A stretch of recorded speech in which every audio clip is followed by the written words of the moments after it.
Yep. Good morning. 6:02 on July 7th. It's a beautiful Tuesday morning here on the Morning Mayhem. Piper Beach Radio with Taylor and Mike. Good morning. Good morning. All right. I'm glad to be back. We're ready to go. I know we missed you yesterday. Thank you. Did you and Bill have a good time? We did. You know, it was a couple times during the break he said something like, man, don't let me get going off on those subjects like that. And I was like, Bill, I have no control, you know. He just comes in and goes. No notes, no nothing. He's ready to go, you know. So I'm envious. I have to have my little notes here in case I need them to talk about something. I know. Me too. But anyway, hey, we are here at the broadcasting live from the Clanton Tractor Studio and on the Morning Mayhem. We just want to thank a couple of our sponsors. We have Larry Puckett Chevrolet down in Prattville. And we want to thank Bama Benefits and Kim Robinson for being sponsors on our show. Yes. Yeah, how thank about y'all that? so much. So, the USA's run is over. So sad. They got it handed to them pretty good yesterday. They learned what a there's a couple good things about a game like that, especially if you have a team like USA, which was pretty good. They won 3 out of 5 games. They won their group. You know, that's the first goal, is to get out of the group stage, you know, and make it to the knockout. Yeah. And they did that, but they ran into one of, I think they said Belgium was a top 10 team as far as in the world rankings and all that. So Belgium put it on them 4-1. Yeah. Which is a pretty good thrashing in soccer. I mean, 4 goals. I mean, that's a lot to give up. Yeah. Including 1 goal in the beginning of the second half. That was really just a misplay on our goalie's part. But, you know, that happens too. You know, you have your team, and but when you lose to a much better team, then at least you know, hey, we've got to get that much better. Yeah. And, you know, it's not a matter of, oh, man, we lost so close because, you know, something, or penalty kicks. You know, the USA... in their 2 games in the knockout round, they won and they lost. They did not. There was no tie. There was no penalty kicks. But anyway, it was interesting. But that does set up the next round match between Belgium and the top-ranked team, which is Spain. Mm-hmm. So I don't know that the USA was going to go a whole lot further anyway. But it got smashed last night they crash-landed in Seattle. Womp. Yeah. I know I had told you...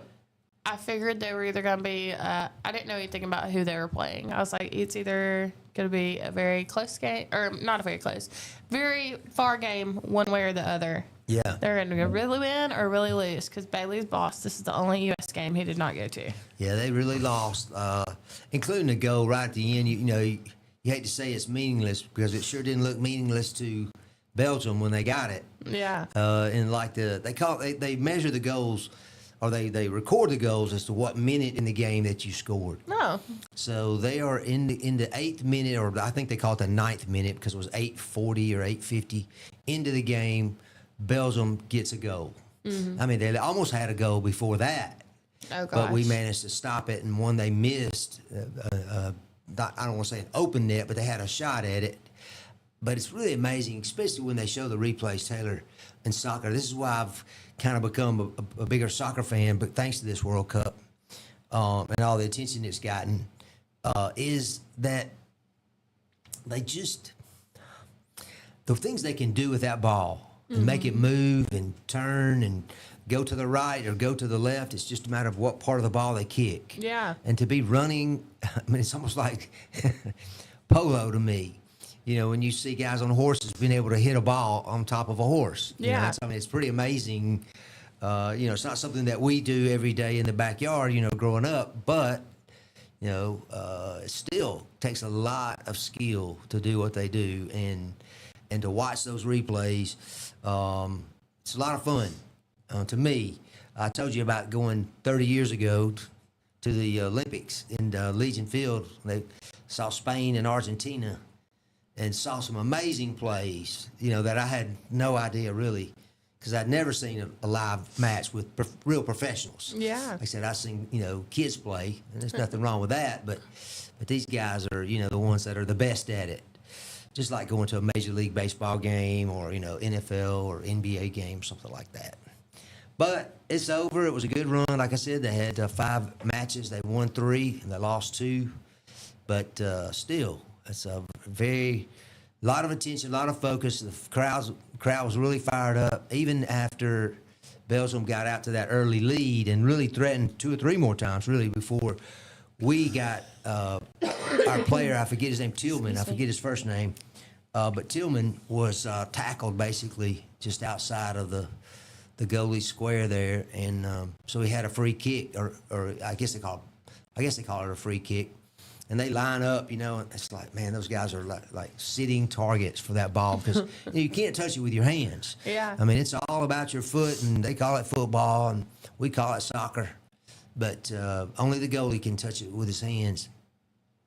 And what a guy kicked it, and he fooled the goalie which way he was going, and that was our only goal. But that crowd went crazy because that was 1-1.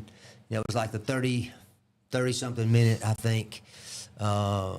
So we were really fired up. But 61 seconds later, Belgium scores again. Aww. Because, I mean, they just had a way of getting the ball down deep. When you get down there deep, anything can happen. Taylor, all it takes is just even a ricochet can be good for you. But anyway, hats off to them. Thanks, guys, for all the time you put into it. And, hey, don't keep your head held high. You still were in the top 16, which was not where they were ranked, out of 48 teams. They were lower than that, I think. So they were about right. I don't know that they overachieved, but they may have exceeded expectations. Yeah, I think so. So that was a big game last night. Also yesterday, Spain, I mentioned them. They beat Portugal. And I'm trying to say this guy's name right. Everybody knows about Cristiano Ronaldo. Yeah. You've heard of him? He plays for Portugal. And he's not quite a Lionel Messi, but he's pretty good. But Portugal lost to Spain 1-0, and I didn't get to see the game, but I heard how exciting that 1-0 game was. 'Cause I mean that means, of course, that it was really, really close. And so anyway, so there's our World Cup update for the morning. That is so interesting. I know we've watched a little bit, like when we went out to eat and stuff, and it's neat to see it because you don't see soccer on at restaurants and just local places like that. Not too often. No. But, maybe this will help our Major League teams. What is it called? I can't even remember the league they're in. I don't know. I listened. That guy that I've been listening to that's really into soccer, he was talking about it, but I can't think of what the 2 teams are called. There's like a Major League Soccer team, and then overseas there's a different kind of soccer team. Yeah, they have different leagues, different levels of leagues. They have teams that get relegated, which means they get sent down. It's like sending an entire team down to the minor leagues. Yeah. That's what happens. I mean, if they don't perform well, and obviously, Taylor, if you got one team winning 20 out of 25, you're more than likely going to have one team losing 20 out of 25, right?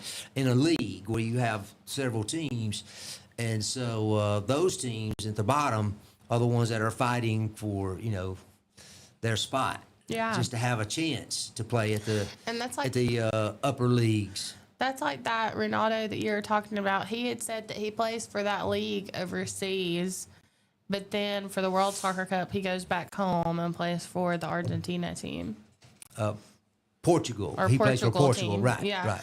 And that there's a lot of players that I they think you play may be for the thinking league. about Messi, Lionel Messi. He plays for Argentina. Okay, yes. Yeah. Because he was talking about there were a lot of players, and I think he did mention both of them, but that they play for the league over in a different part of the world, but then they play against their teammates there when they play in the World Cup. Well, it's kind of like the Olympics for us. We're taking players from Major League and NBA teams, right, and Major League teams too. And I don't know if baseball is still an Olympic sport or not, but it was for several years, and we found out just how good other countries were, like Cuba and Japan and some others, who really gave us. In fact, they several won gold medals that we didn't win. But like Dominican Republic, I can't remember who all, but some really good teams everywhere. So it's kind of like that, where we take an all-star team, so to speak. I've always thought that if we would send the best team, like if we wanted to play the baseball championship, let's send the Los Angeles Dodgers team and let them play, for America. Yeah. But because I just figure a team is just, you get that chemistry going. I mean, it's hard to beat a good team they just know where each other's going to be, and that shortstop goes in the hole. He knows the second base is going to be covering second, and so he just fires it at the base, and versus so playing with new people. Either get the lead runner or maybe turn a double play. So I've always thought that, but when you put all stars together, you may have the best right fielder, but is he going to know how to work with that center fielder? Yeah. Or the guy at second base, as far as calling them off, off a fly, or ball, or pop up or something.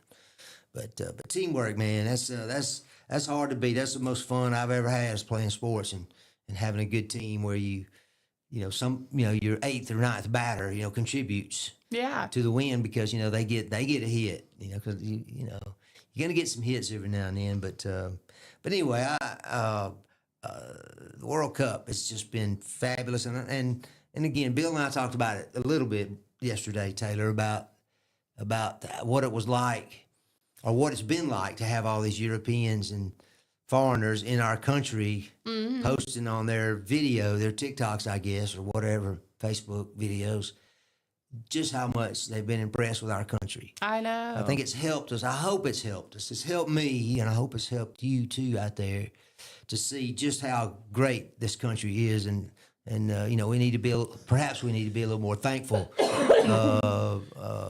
and grateful for that. Yeah. So, anyway. Well, there is your sports update. Well, part of it. I got more if we need it. Yeah. But we're going to take a quick break. Let our sponsors have a word. It's 6:14. It is July the 7th. The month is just scooting on by. I know. We're a weekend. That's right. So thank you so much to our viewers on YouTube and on Facebook. Also to our listeners on the app. We'll be right back after this break and a word from our sponsors.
Looking for the perfect way to unwind, compete, and have fun with friends or family? Then Putter Up Pelham is your next destination. Whether you're a mini golf pro or just out for a good time, Putter Up offers a one-of-a-kind indoor putting experience with custom effects lighting, sounds, and robotics at each hole, plus automated scoring and a virtual caddy to guide your game. And our ADA-compliant courses include special putters for individuals using wheelchairs or walkers, so everyone can join the fun from ages 4 to 100. Rain or shine, day or night, it's always game time at Putter Up. Come for the fun, stay for the challenge.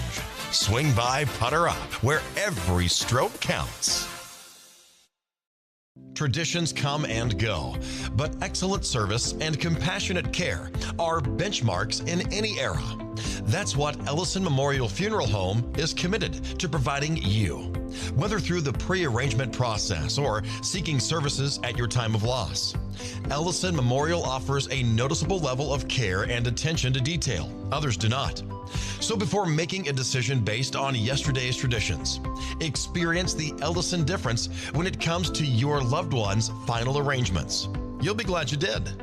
Call us today at 205-280-4600. Ellison Memorial Funeral Home, setting the new standard in local funeral service excellence. We are always here when you need us.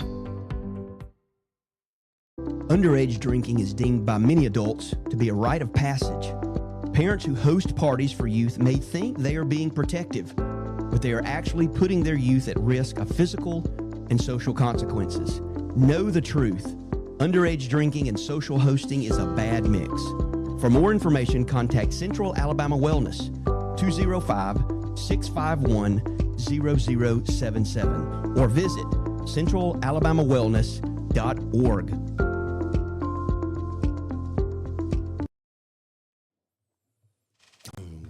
Good morning. It is 6:19. We are back. Tuesday, July the 7th. What's the weather today? Do you know? It's going to be cooler than it has been. It's kind of like yesterday. I mean, Bill and I were joking. I mean, at one point, my forecast literally had it like 72 and 90, 72 and 90, 30% chance of rain.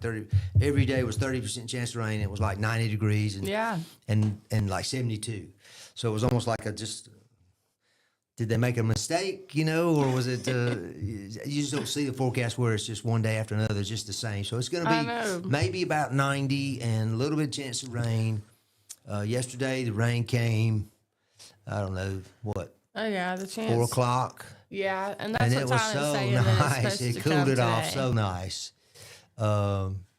We did lose another tree yesterday. I mean, Really? there was a few minutes there where that storm was really blowing hard. Yeah. We're at our house, and so sitting there, and I'm telling you, just unmistakable. It's like, wham! Gosh, I wonder, did And you look and lightning you get see- it? No, I don't think so. No, I think it was just wind. I didn't see any. I mean, there was lightning all around it, but Yeah. I mean, it was right in front of me, or sort of, like 200 feet away, maybe, and I didn't see it get hit by lightning. Well, good. But, There was a lot of lightning in Clanton. oh yeah, there was a lot. Oh, there was lightning popping all around us, but I didn't see anything that struck the tree or anything. But the other night I was watching when I was going out for a walk, Taylor, and the other night, but there was the kind of lightning that you see. I've never really seen it a lot around here. Was where it just goes out. Yeah. It's like a highway, a bunch of roads or something coming in. It's what it looks like, a map. I've never seen a whole lot of that. Or at least, I just typically see the bolt. Yeah. But not the long streaks, But boy, it was a big, wide, long one. And it was a long way away because it was a long time before you heard the thunder. Mm-hmm. What is it? Is it 8 seconds or something every time you count? It's a mile away. The estimate is I a think mile it's for away. every second. That's how many miles away it is. How many? For every, second that you count. That's a mile? I think a so. second is a mile? Yeah. Maybe some of our listeners or viewers will know that better than me. But it is some delay, usually, unless it hits right there at you, and then it's wham, bam. But that cooled it off so nice for a while. The rest of the evening, actually, was very pleasant. I know, that's how it was yesterday. It rained and rained and rained. And then we went to Durbin's and got ice cream, and it was so cold in there. Oh. I guess just because it wasn't as hot outside, it felt really cold inside. When you walk in a place like that, your glasses, do they fog up? They do. Mine do all the time. And I'm just like... But that's the first time that we've been to Durbin's in a really long time. It was nice. We love to go there for Sunday lunch. Yeah. After church, they have a Cuban I guess they call it a Cuban sandwich. Oh yeah. You know, I like man, the that's Cuban. good. You know, with a good pickle and mustard. Oh yeah. I'm not hungry right now. I've already eaten my breakfast. I but- did not eat breakfast. Oh, well, I'm sorry. I know. I won't tell you about what I had because it was really good. Was it your little sausage biscuits? It was. It was. We love those, but we can't keep them at our house. Decent eats them like crazy. Yeah, well, you have to, control distribution. I know. And I've made the mistake of showing him how to heat them up himself. Yeah, So he's, exactly. Yeah, he just cooks them and cooks them and cooks them. Well, I go a little Pinch, extra. pull. It says a frozen one you warm up for a minute. Yeah. Well, if you warm it up on a minute, on one side, one side is going to be like trying to chew rubber. Really? So I took 30 and then flip it, and they both the bread gets overcooked, I guess. Do you take them out of the wrapper to warm them up? Probably supposed to, but We don't either. I know I just pop it, open it, Yeah. let the pressure out. Pinch, pull. Yeah, something like that. yeah, and warm it up. Yeah, So, those little let's things see. are good. It said Rhonda Joyner says count 1,000 equals a mile. Okay, So like 1,000, 2,000. that's a mile, so 2 miles. Yeah. Wow, I didn't realize that. Yeah. I thought it was a little more than that for some reason. So thank you, Rhonda. And good morning to you, and good morning, Tammy. Easterling is Yes. logged on I there. was just over here like. Uh-oh. I may just have to do some loud noises or, say something loud. I got up this Would that morning. help? Would that help? It may. It may. Okay. I got up this morning and I tried to find some good news stories, and all I saw was sad stuff. Yeah, I try not to get too much bad stuff. I know. But I have this one I want your opinion on. All right. So it says last year that an Alabama teen wrecked during a DUI. He was driving under influence, wrecked, killed 2 of his friends, and injured multiple others. Well, they've indicted him. Indicted. That's what I thought. Mhm. On the DUI crash. But he was driving more than 85 miles an hour under the influence of alcohol, and he crashed around 3 a.m. He was been out on bail. And so now they're saying that they've indicted him.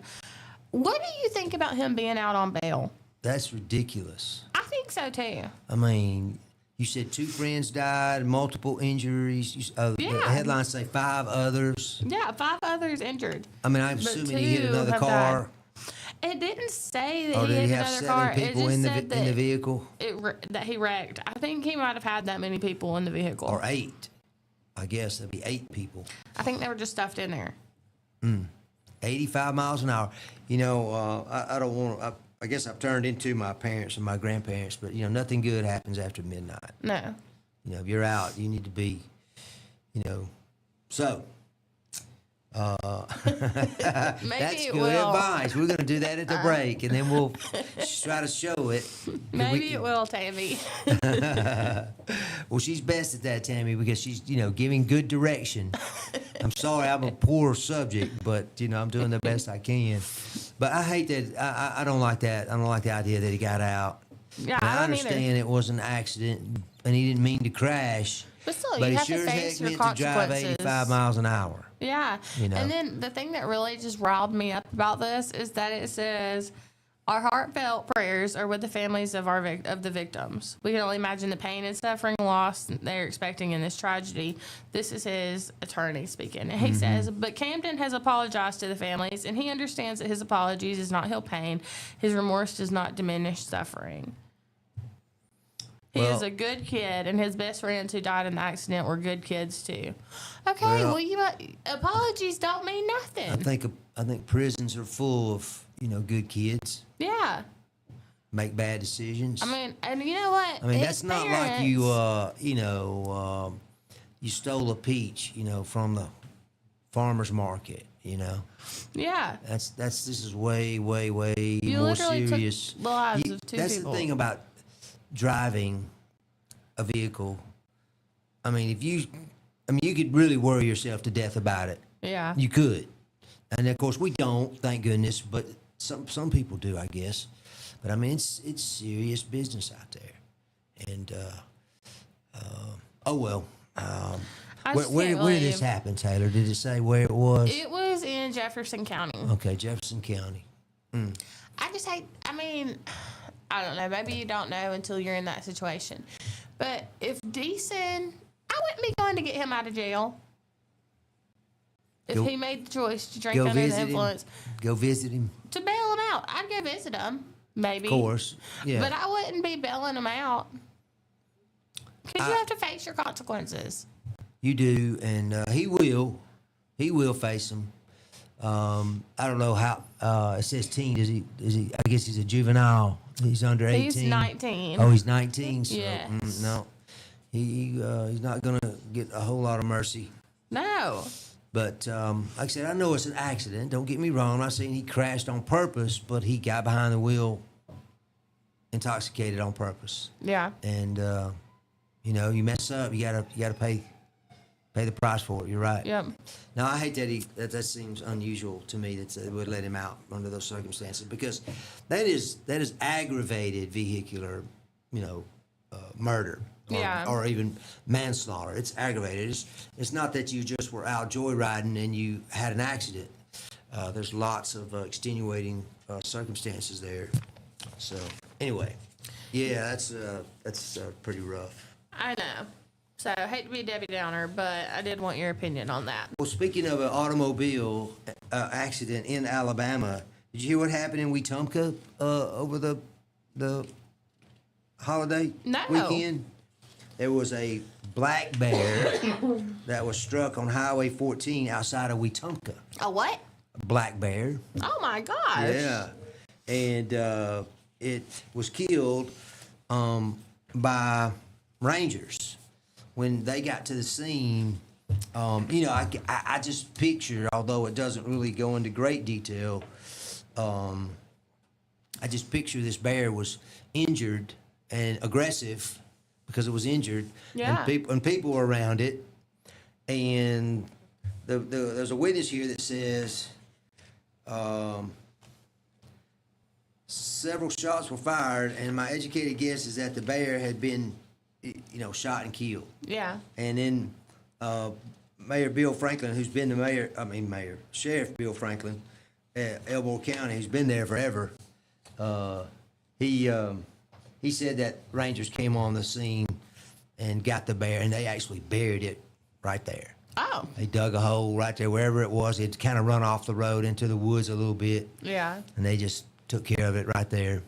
Poor thing. But how about that? That is close, Taylor. That is close. I mean, that is like close enough to where I need to be carrying my gun too when I'm walking. Because these black bears now, I know you're liable to come across one on your nightly they're walks. smaller, but they are more aggressive. Yeah. They tend to attack more people than other bears. Really? Like a brown bear or anything else. That's what I was reading the other day. Oh. And so, anyway, good There's morning. something going on Good morning outside. to Wanda. Wanda, I know Yes. something's happening. Our first responders are busy right here on 31, aren't they? I know. They I seem don't know if y'all to can be. hear that over the air or not. Over the Tammy microphones, said I should I'm the say. best. Thank you, Tammy. Oh, I think she made a mistake. She meant to say he is the best. Oh. Well, I mean, that's what I'm Until sure it was further- I'm sure it was just an error until on her further part. clarification. No. There's no clarification. You are the best, no doubt. But I'm messing, but I'm messing. That's where my mind went was to my evening walks. Yeah. And night walks, because sometimes I'll get out there. It'll be 10:30. That's the best time to do it because there's no traffic at all, usually. And I've got to, I can, get that bright that. I can get a spotlight if I want to. 'Cause nobody's Yeah. out there. I'm not going to bother anybody. But anyway, it's pretty interesting that the black bear was That is spotted crazy. just one county over. I know it. That is wild. So that's just another. It's a little different type of accident, so to speak. But and nobody was hurt. The people, the car driving the car, they weren't hurt or anything. It just hit the bear. Yeah. Just shocked, probably. Yeah, I'm sure they were. Well, we're going to go to break really quick, let our sponsors have a word.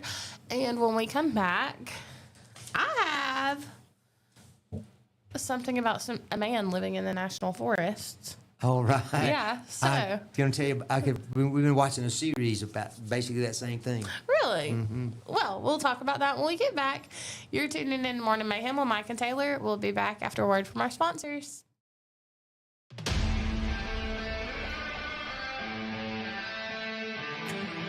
There's a pride that comes from employing over 6,000 people in America. Welding, fabricating, assembling with local and global parts. Delivering a machine just right for you. Japanese engineering meets American ingenuity that builds on our 50-year legacy of quality, reliability, and durability that makes us the #1 selling compact tractor in the U.S. These aren't just machines. This is a way of life. And that's why Kubota is investing hundreds of millions right here at home.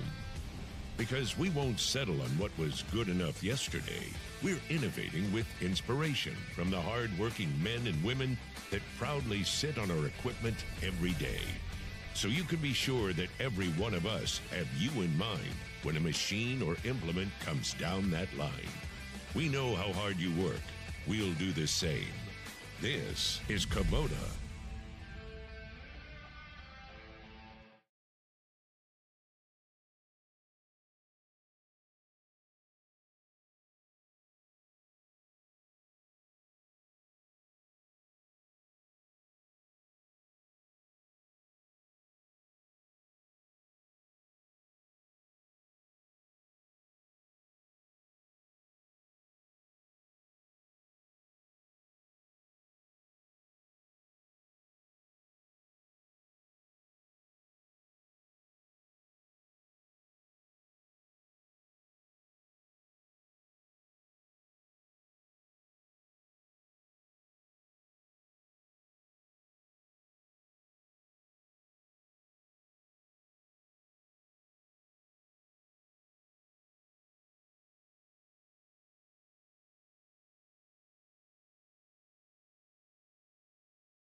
Or something.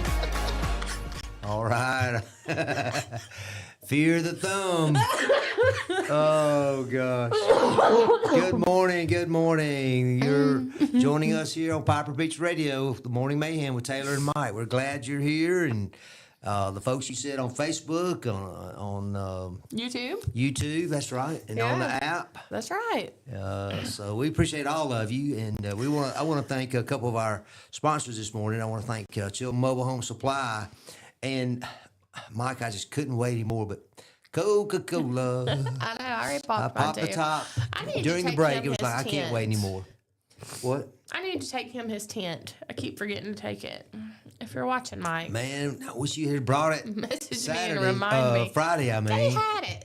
Oh, that tent. Yeah. Oh, I thought we actually owned a tent. We don't even own a tent. We do. It's just a little bit ugly. I got you. Kind of like me today. Well, I think I just sat on the break that looked like a thumb. I feel like a thumb too. Very worn out. no. You're good. You're good. You're good. You got all these nice, beautiful peaches behind you, Oh, I know. except for whatever that is right there Yeah, growing. that would be kind of trimmed off. Yeah, it would. What is that on it? Is that the stem? I think so. Yeah, it breaks that way sometimes. Maybe so. You gotta pick it. Yeah. Or at least I say that. I don't have a great experience at it, but I have done it. Yeah. You know, picked a little. They are itchy when you're picking them. Yeah, that's right.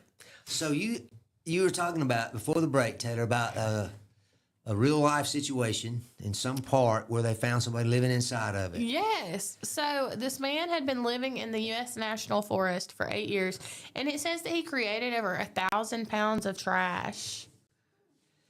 I don't know if that's a lot or not. I don't know either over years. 8 years, but when I first read it, I was like, my gosh, that sounds like a lot. Of course, there's a few products he probably doesn't have to have if he doesn't have a house.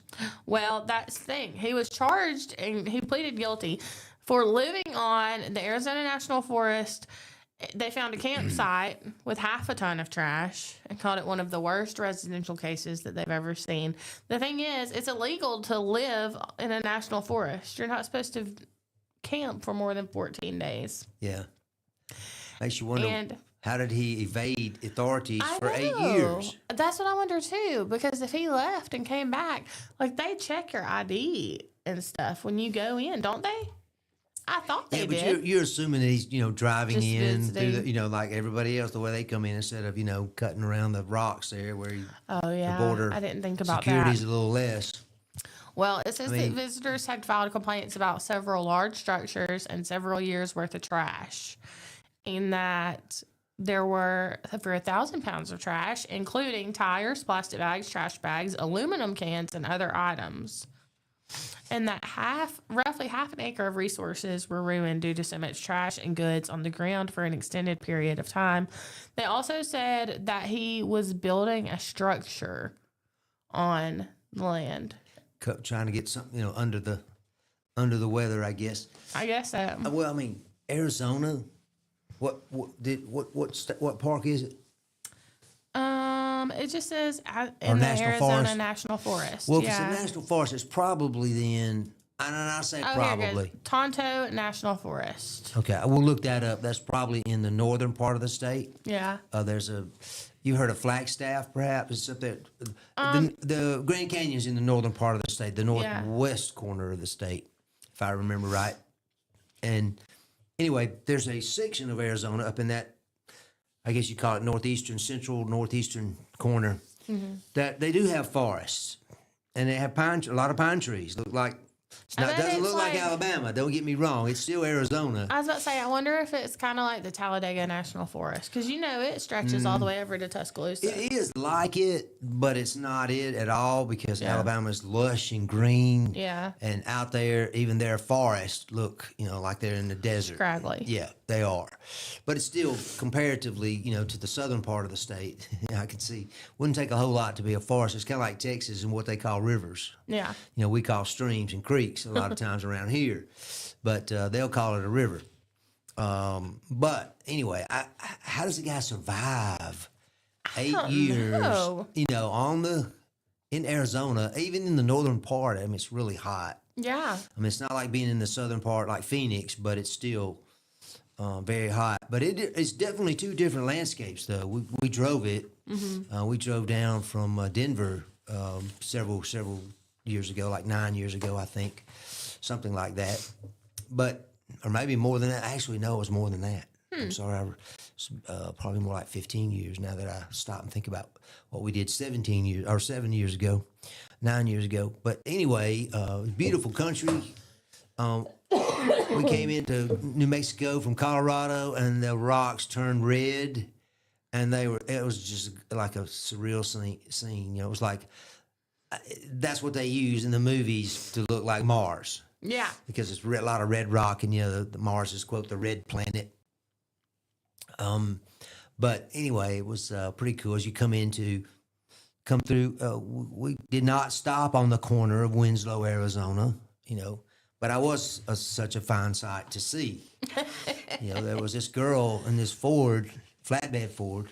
She was slowing down to take a look at me. Look at you, Mike. Yeah. Look at you. What did Raynette think about that? Do you know that's the lyric to I a song? know. Okay. I was wondering if you knew that. I do know. I was trying What to be song funny. is it, though? I was trying to be funny.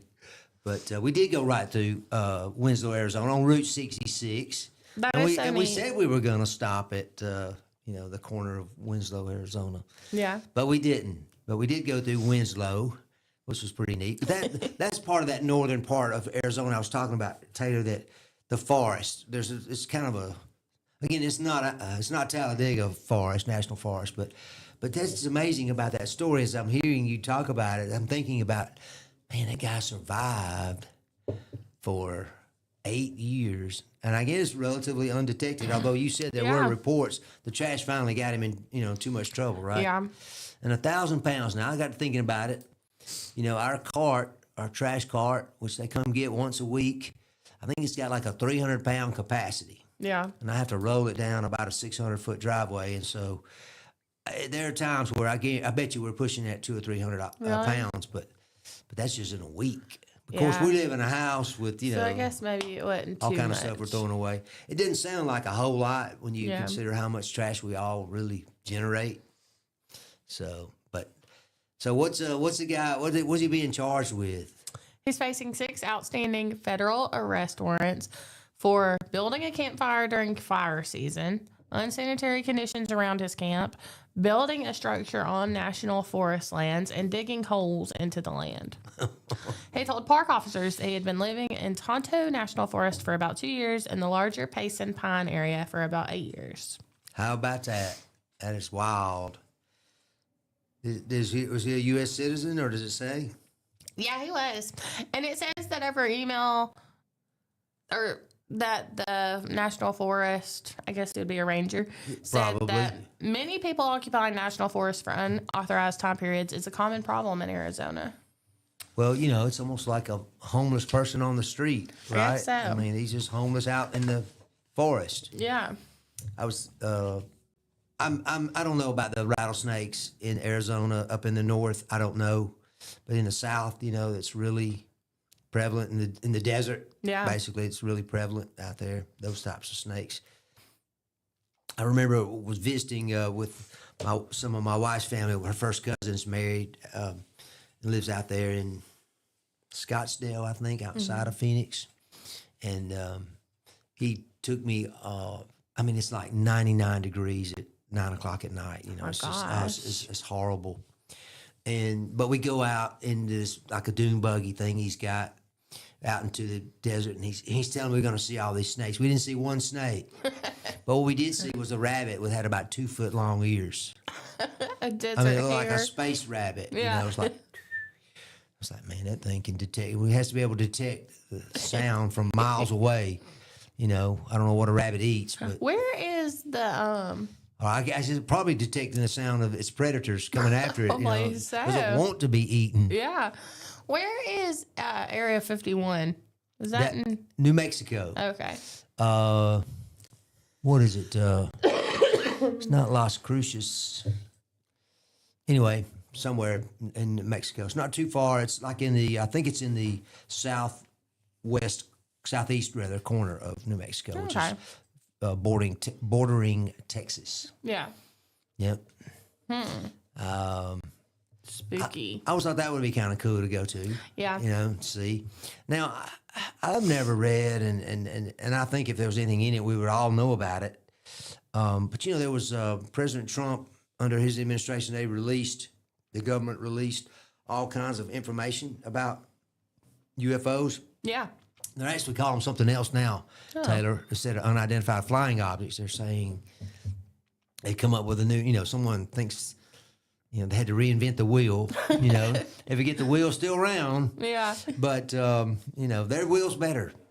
But they call it something else besides UFO, I think, now. And but it's all these videos and all these things that you see and these lights flashing around and, these objects, UFOs, I can't identify them. But I know that our government does have a lot of stuff going on out there in Arizona that I bet you we don't know about. Oh yeah. You know, so experimental aircraft and stuff like that. I mean, you have to develop that stuff somewhere, right? Yeah. And those places like this national forest where this guy hung out for 8 years, you know, and they couldn't find him, I guess. But anyway, I was mentioning about that show, or that show that we're watching, where there's a group of folks that live in Yosemite National Park in Northern California. Yeah. And it's Untamed, I think is the name of the show. It's a pretty good show. We're about 3 episodes into it. And it's an older one, so we don't have to wait. You know, we can just watch the whole thing. Yeah. Do you guys binge watch? I like watching like one episode or maybe 2 a day or a night. Bailey likes watching the whole series He at one would sit time. down and watch, 2-3 hours of it, Yes, or 4 hours and of it. I hate that. I Yeah. don't want to do that. Yeah, we don't do that usually. I mean, it's just a rare day we can watch 2 in a row, just Yeah. because we've got other commitments. I watch my one Keep and I'm us like, busy. okay, I'm ready. I'm ready for Yeah, bed. I'm done. yeah. Well, did you ever have a show that you watched as a child? I guess we need to go to break though, don't we? You want to talk about this when we come back? Yeah, we can. All right, let's come back after the break and we'll talk about it. Okay. All right, 6:48, Morning Mayhem on Piper Beach Radio. You've got Taylor and Mike. Good morning.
All right. We're back. Hello. After that quick break, it's 6:50 here on this Tuesday morning. You're listening and watching us on the Morning Mayhem. Morning Mayhem. That's what we need, is that lead in. That's a good voice. I didn't know you could sing. Thank you. I didn't know either. You just did it. Well, look, we've got some great sponsors here. I want to thank This and That Vinyl and the folks at Farmers Furniture. Thank you so much for your sponsorships. Well, Much appreciated. Taylor, you said you had some sad news from our friends down in Montgomery, the Montgomery Zoo. Yeah, they posted last week and said that their Bengal tigers, Shanty and Morte, have been diagnosed with chronic kidney disease. That does not sound good. I know. Chronic. It's very Makes sad. me think it's been going on for a while, and it's just gotten worse. Yeah. It says that the pair will likely spend more time indoors this summer to escape the heat as they undergo treatment. I hope there's something they can do. I'm sure they'll just make them as comfortable as they can, and maybe they can. Maybe there's medicine that can. Maybe so. Hopefully the Fix 'em. treatment Yeah, treat makes 'em. them feel better. Well, we were just talking about that and how we had been down there. I guess obviously different times. Yeah. But we went with Victoria's preschool class a couple years ago now, I guess, and had an absolute blast. We rode the train, we rode the overhead cars. What do you call that? Why am I losing my The sky lift, I think. sky lift? Okay, that's great. Yeah, that's it. And so that was fun to get, the bird's eye view of everything. I don't remember the tigers though. I guess they were there. I just don't remember. Like they them. were over, like when you walk in and go to the right. They were okay. think so. Yeah. Okay. Gotcha. But I think they too that the Montgomery Zoo just recently finished renovating. They've been renovating for a little while. Yeah. I mean, you think about it, how you'd have to take it one section at a time, right? Just because you got animals to think about and deal with. I know. Can't just probably don't have a rent-a-zoo somewhere, you just go out and we're gonna turn these tigers over here, so hopefully they won't hurt your cows. That might have been where that bear came from in Wetumpka. I don't know, man. I think about that bear. Well, it's just like why I started taking a flashlight. I used to just walk in the dark, you could see red street lights and stuff. You could see I was a little about to bit. say, how did you see? But when I stepped on that snake that time, I was like, you know what? Why don't I use one of my? I have like 10 flashlights. You know? There are more So- sirens outside. I know there's more. I hope it's nothing too serious. I know it. Sounds serious though when you hear that. Hey, one of the funniest guys in America, even though he does sometimes use some questionable language. I was going to say colorful. Yeah, he's colorful sometimes. And he doesn't have to be though. Like in this interview, to me he's hilarious, and he, there's not a bad word comes out of his mouth. Yeah. He's like a perfect gentleman. But Dave Chappelle, is that the way you say it? Yes. Okay. Chappelle, he was on CNN on July 4th, and he was on with Andy Cohen and Anderson Cooper. That's a pair there now. But it was Andy Cohen asking him this question. Now listen to this question now. This guy comes on, it's July 4th. What are you doing on July 4th? Are you worried too much about the troubles in the world, or are you celebrating the country's birthday? I mean, I'm eating hamburgers and hot dogs celebrating. Exactly. Me too. So he asked him, he says, hey, Dave, you're so emblematic to the idea of free speech. Emblematic of the idea to the idea?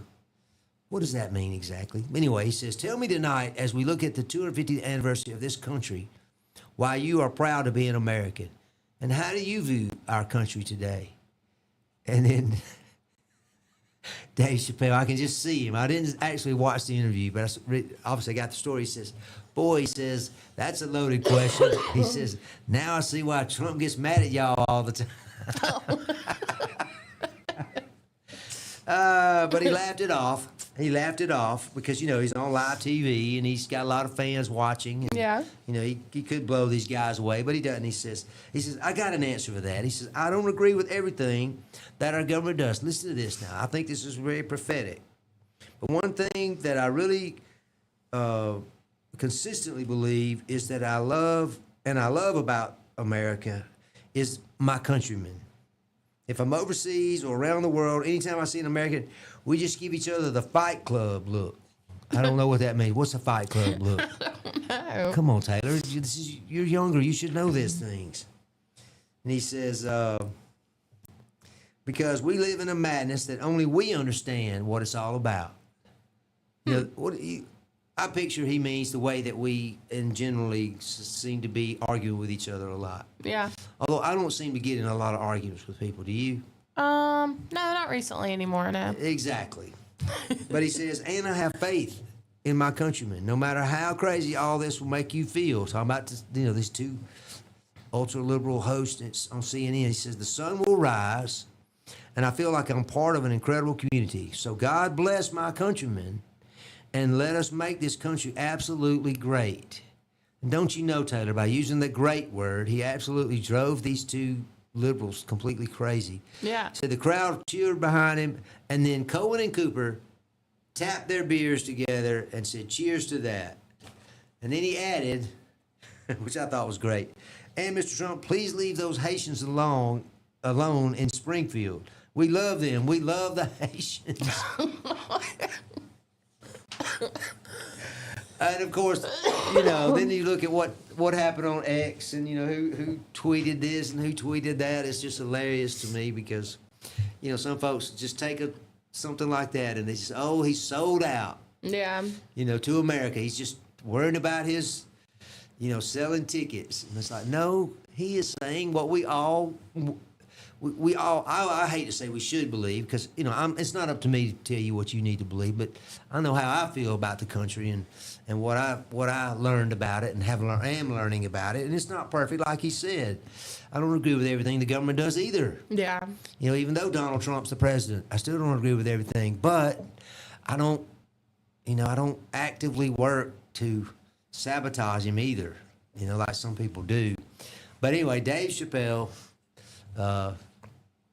he's a funny guy, but he put it well, I thought. Yeah. It's like, hey, I think so too. hey, it ain't perfect, but buddy, we know how good it is, or at least I know how good it is. Look Yeah. at, he's basically saying, look at me, because I can remember when he was doing these, kind of chintzy, what I would call chintzy movies, Yeah.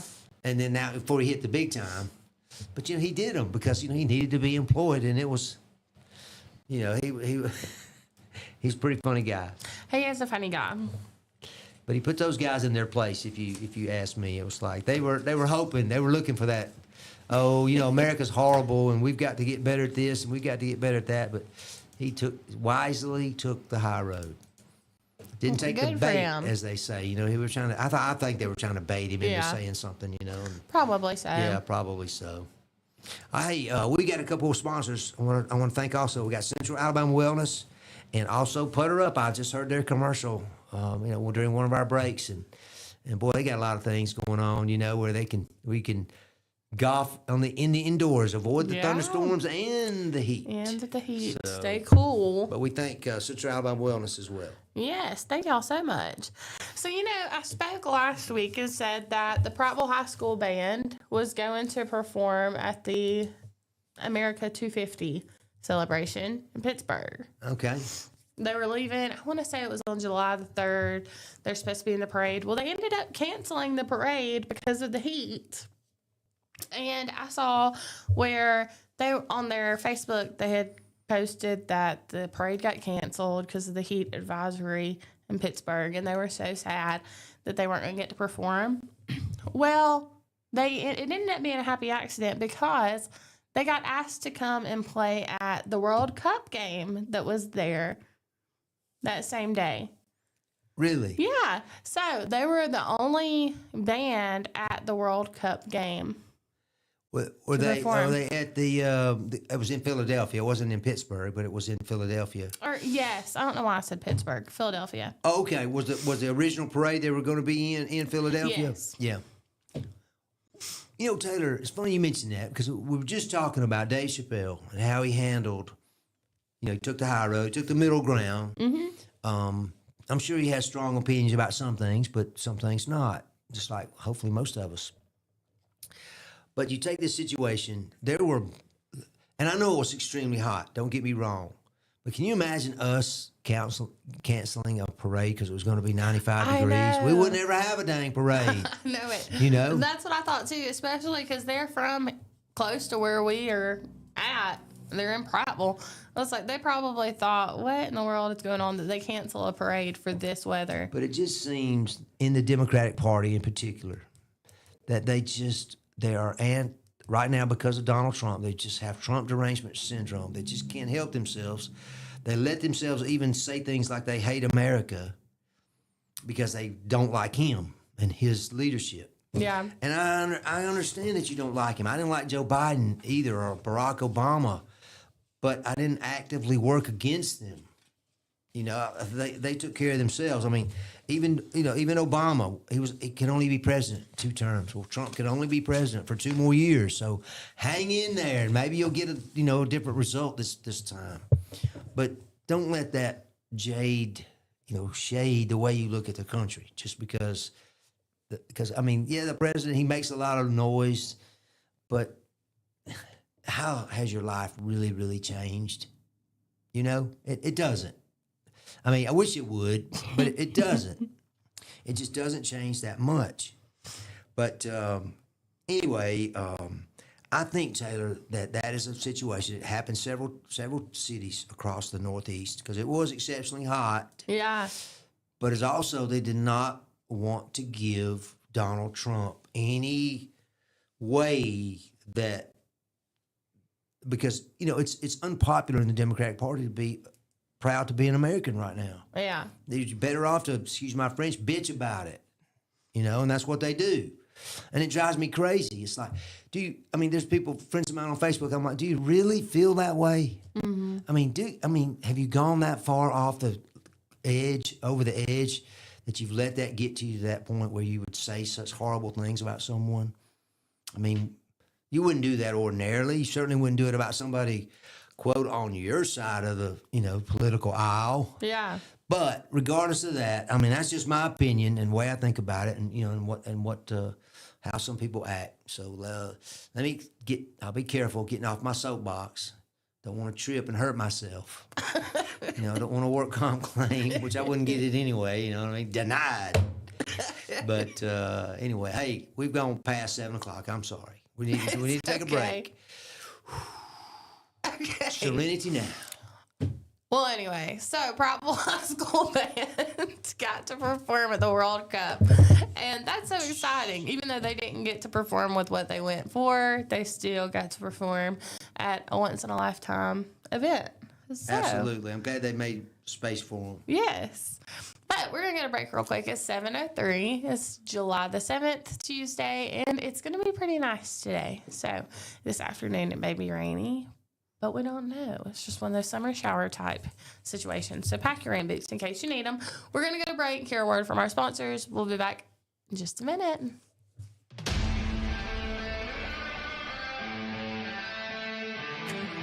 There's a pride that comes from employing over 6,000 people in America.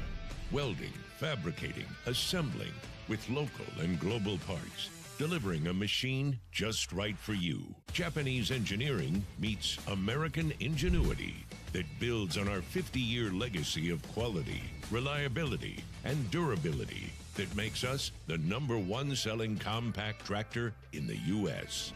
These aren't just machines. This is a way of life. And that's why Kubota is investing hundreds of millions right here at home. Because we won't settle on what was good enough yesterday. We're innovating with inspiration from the hard-working men and women that proudly sit on our equipment every day. So you can be sure that every one of us have you in mind when a machine or implement comes down that line. We know how hard you work. We'll do the same. This is Kubota.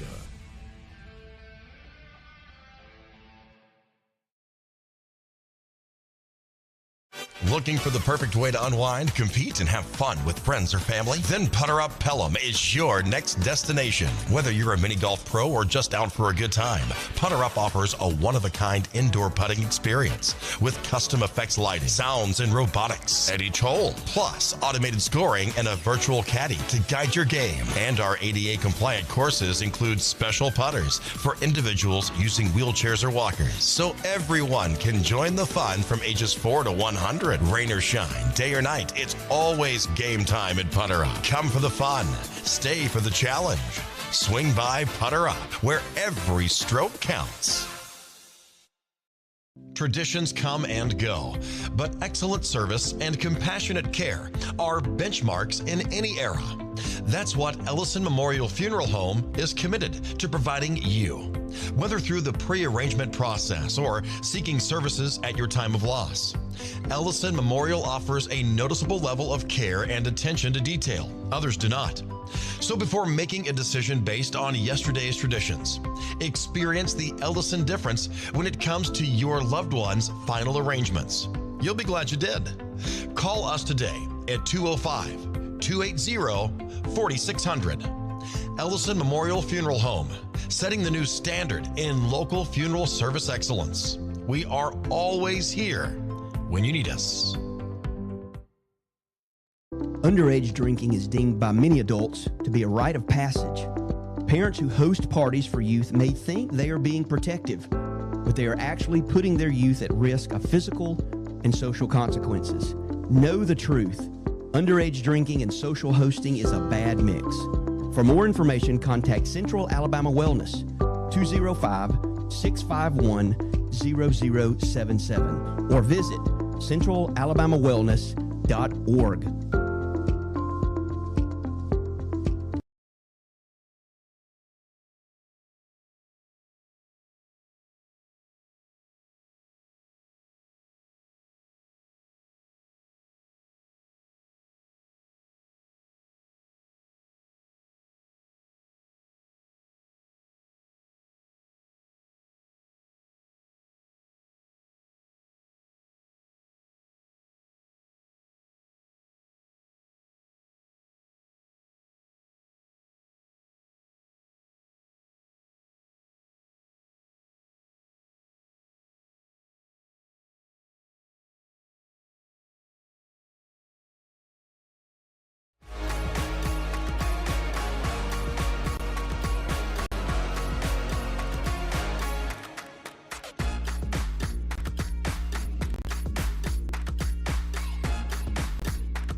Good morning. Busted. Good morning. Caught.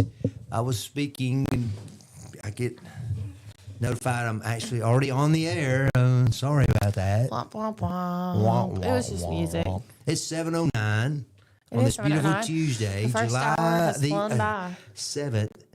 And it's 73 degrees outside, but it's also 72 degrees inside. It's a little mild today. It is mild at this point. Yes. But it will warm up all week. It's going to just get in the low 90s, mid to low 70s for lows with 40% chance of rain. That's what I just looked at. This It looks like it's afternoon, all there's week. 5% chance of Yeah, we rain. had, that's actually tonight. I saw that. It's like, I've never seen it go, on my app at least, it's always round numbers. I never get 25% chance of rain. It's, 20 or 30. Yeah.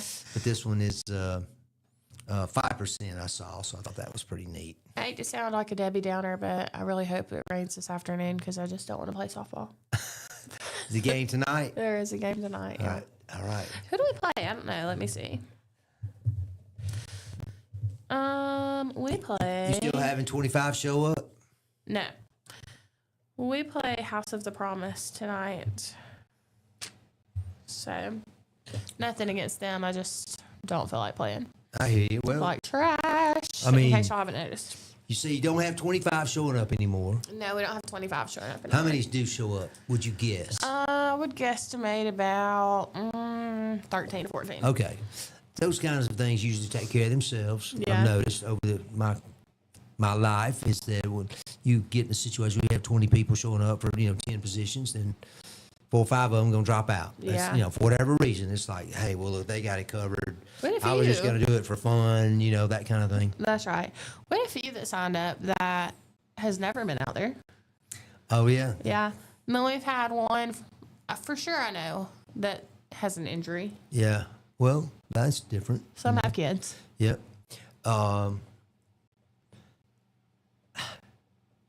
These businesses these days. Well, let me back up.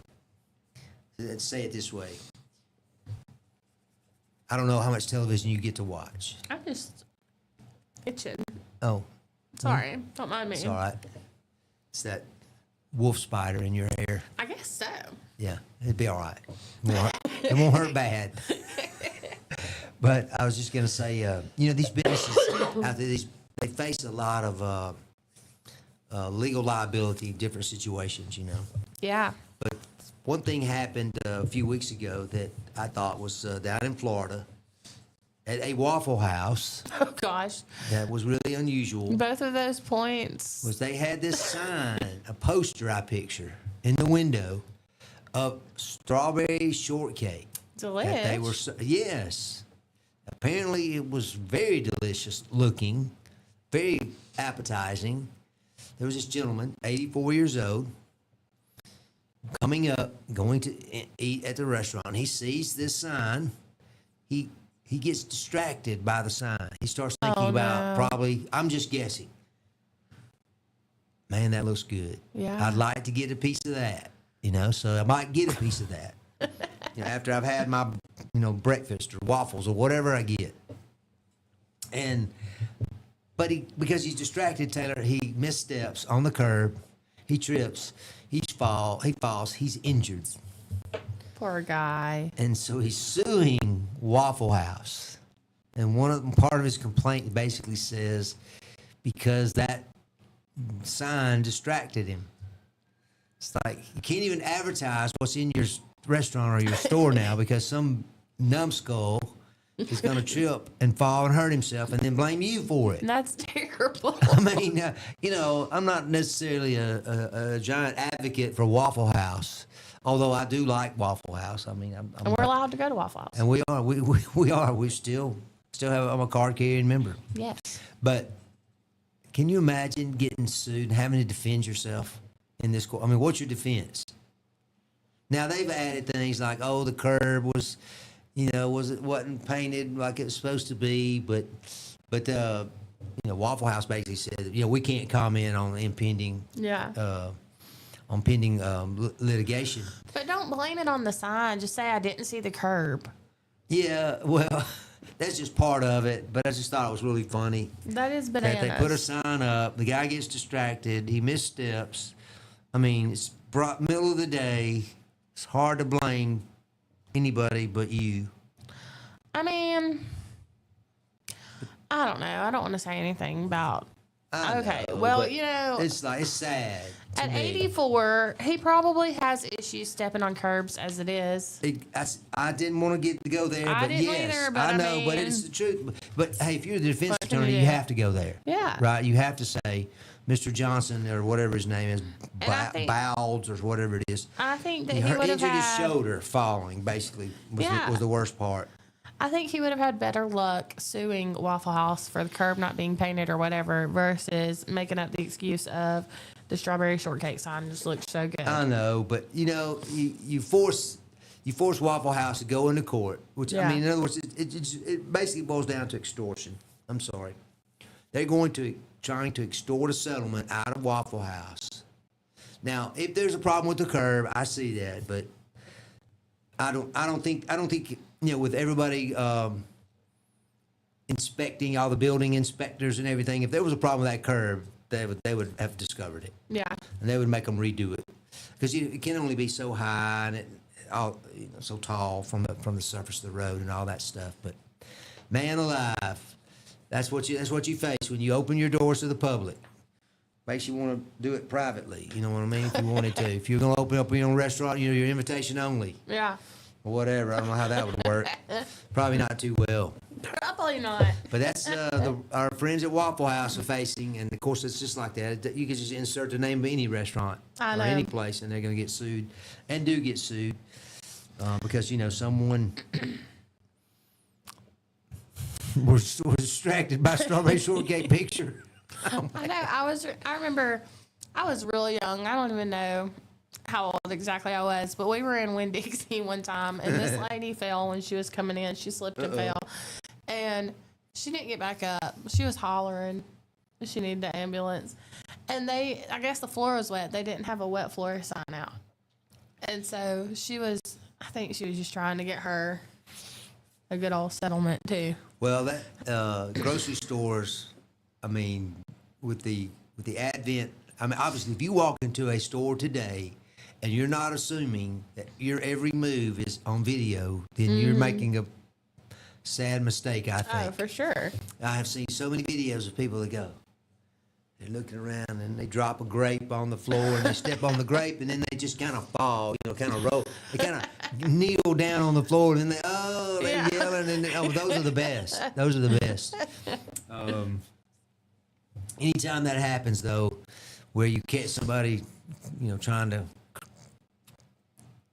create insurance fraud. Oh, it's so much fun. As an adjuster, I mean, because it's happened 2 or 3 times where you actually get a video of what actually happened, and you hear that what people are saying. And it's like, well, that sure doesn't look like. It looks like you trying to climb over that fence. Yeah. That happened at the jail once. Or one Really? of the jail, I forget which jail it was, or one of the county jails here in Alabama, a claim we were handling, and this guy had talked about how police had just beat him mercifully with their nightstick. And I thought, does police even have nightsticks anymore? But anyway, that's what he said. And he said they got him in the car and beat him, unmercifully. And I remember reading the letter from the attorney. I'm thinking, my mind went to, how do you take a full swing at somebody in the back of a vehicle? Yeah. It's like, don't. Everything you move, you're gonna hit the roof, you're gonna hit the seat, right? Yeah. You're gonna hit somebody like this. Quit! Don't do that. But that's what I thought of, And then we got the video, Oh, God. and he was trying to escape from jail, and he was trying to get over the razor wire, and he got all cut up because he couldn't get over the razor wire, and then he had to let go, and when he let go, he fell on top of an air conditioner. And it busted his ribs in the back. My And so it made it appear, that his story about getting beaten, but it was just so ridiculous. And it's like, you actually thought you could get away with this.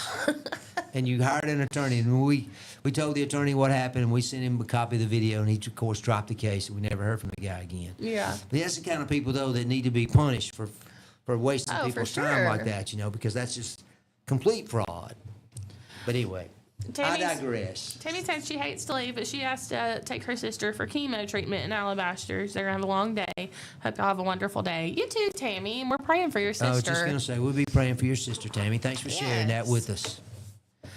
All right, 7:19. It is 7:19. I didn't know if I was going to talk about this or not, but now that it's been a few weeks that it went by, I hope that whoever this was at the Clinton Walmart isn't watching. Uh-oh. Okay, so Real life stuff at the Clanton Walmart. real life stuff. I was driving through. It was immediately when I left here one day. I ran in to grab something. Oh, it was right before we went on our cruise. I ran in to grab something, come back, and was driving out. Well, there was this man in a motorized wheelchair, like a scooter, zooming down the sidewalk. And I don't know, I guess I thought that the car in front of me was slowing down to let him cross. Well, apparently he knew the people in the car, and they were arguing. Oh. So he stopped on the sidewalk. The lady in the car stopped. I guess she had her window down. They were talking back and forth. By talking, I mean yelling. Arguing, arguing back apparently. and forth. Well, she gets out, and I'm behind her because we're in front of Walmart, and I'm trying to leave and exit. Yeah. I'm behind her. She gets out, walks around the car. I guess she was going to put him in the car. I don't know. He takes off down the sidewalk. I'm not getting in that car. Jumps the curb and takes off in the middle of the Ooh. road. She runs and gets in her car and chases him, which, I mean, in a car versus a scooter, it's not really a chase. Yeah. But she's driving behind him through the parking lot. And so, I passed him and went on.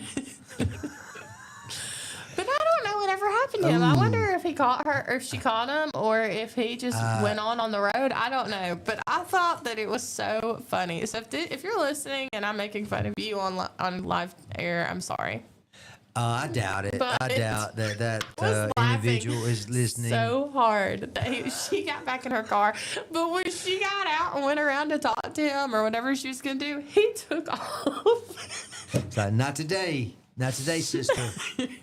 Oh, gosh, that is funny. I know. It was so funny. But you see the craziest stuff at Walmart, I swear. Hey, Jerry Wayne Bolton wants to know what church team you play for. I play for Lomax, and Lomax? I'm pretty sure that we are ranked either last or next to last. But you got a victory. We did get a victory last week. I remember. Not because we've gotten any we better. celebrated. Yes. Not because we've gotten any better, but because we've played someone who is just as bad as we are. Well, hey, that's what we were talking about, the soccer leagues, you know, where you have the top and the bottom. Yeah. You know, the tiers they call them, actually. I think that's right. That's right. Well, it's 7:22. I think we should take a quick break, hear a word from our sponsor, and we come back. We are going to get ready to wind down because we're almost to 8 o'clock. It's not far from it. 7:22. Right here on So- Piper Beach Radio. Y'all stay tuned. We'll be right back. Looking for the perfect way to unwind, compete, and have fun with friends or family? Then Putter Up Pelham is your next destination. Whether you're a mini golf pro or just out for a good time, Putter Up offers a one-of-a-kind indoor putting experience with custom effects lighting, sounds, and robotics at each hole, plus automated scoring and a virtual caddy to guide your game. And our ADA-compliant courses include special putters for individuals using wheelchairs or walkers, so everyone can join the fun from ages 4 to 100. Rain or shine, day or night, it's always game time at Putter Up. Come for the fun, stay for the challenge. Swing by Putter Up, where every stroke counts. Traditions come and go, but excellent service and compassionate care are benchmarks in any era. That's what Ellison Memorial Funeral Home is committed to providing you, whether through the pre-arrangement process or seeking services at your time of loss. Ellison Memorial offers a noticeable level of care and attention to detail. Others do not. So before making a decision based on yesterday's traditions, experience the Ellison difference when it comes to your loved one's final arrangements. You'll be glad you did. Call us today at 205-280-4600. Ellison Memorial Funeral Home, setting the new standard in local funeral service excellence. We are always here when you need us. Underage drinking is deemed by many adults to be a rite of passage. Parents who host parties for youth may think they are being protective, but they are actually putting their youth at risk of physical and social consequences. Know the truth. Underage drinking and social hosting is a bad mix. For more information, contact Central Alabama Wellness, 205-651-0077, or visit centralalabamawellness.org.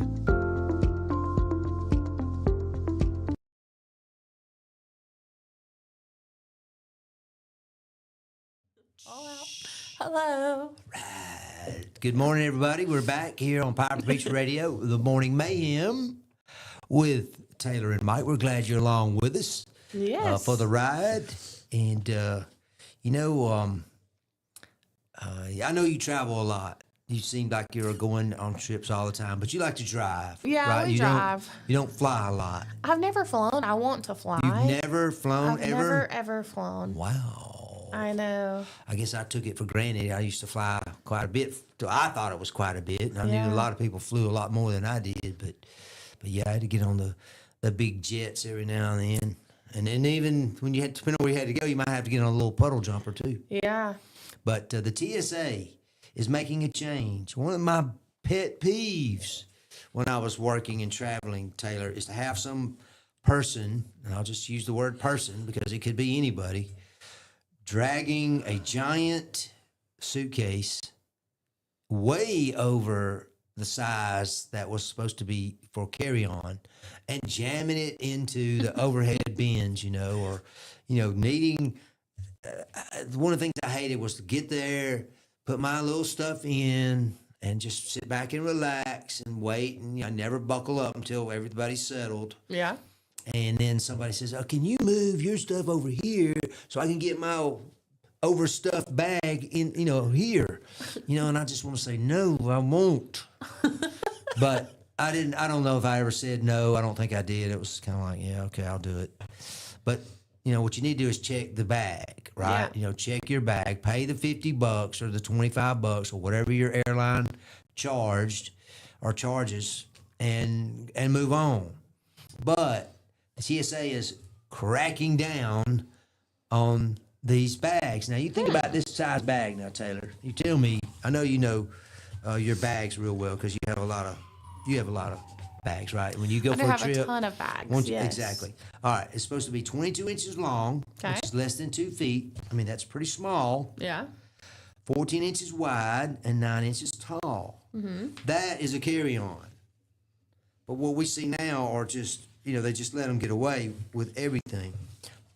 But the idea is they have now got in several airports, the TSA now has these 3D CAT scanners, CT scanners. And they make them smaller so that to start with, instead of a giant one, which you can, take basically anything, or you can run anything through it, down the conveyor belt. You've never been there, you said. No. Which is, I don't know, I thought you were a world traveler. I've you'd always be. drove. Yeah, I don't blame you. I love to drive. I'd rather drive too. But anyway, if you're flying, you have to know that, and you run into one of these new 3D scanners, I mean, they're like precisely measuring your luggage. Oh, man. So that if your luggage is too big, guess what? You get to get directed back out of the line. You don't get to go. You don't get to pass go, and collect your $200. Aw. You have to go back to the Go to jail. airport and check your bag, which it's so overdue because they just let it get completely out of hand, and they don't want to make their customers mad and chase them to another airline. I get it. Yeah.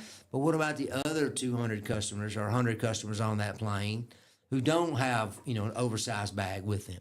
But I think it was getting chronic. This problem was just people were just like, I don't want to pay this extra money Yeah. for my bag to be checked. And of course, in order to avoid that, the TSA recommends that you measure your bag at home before you get there so that you don't get pushed back because, technically speaking, that could make you miss a flight. Yeah. You have to go back, check your bag. Besides, if you have to go back and check your bag, a lot of times they've already closed that, Yeah. and you can't even do it. So you would miss your flight right there if they wouldn't let Oh you my on. gosh. Now That stresses now me a out. lot of airlines they'll let people, and it ticks me off when they do it because I've paid my money for my bag to be checked. Then at the end, when you're right before you get on, they're like, well, now we'll let you check your bag here. It's like, well, that's not fair. Yeah. You're not charging them, you charge me.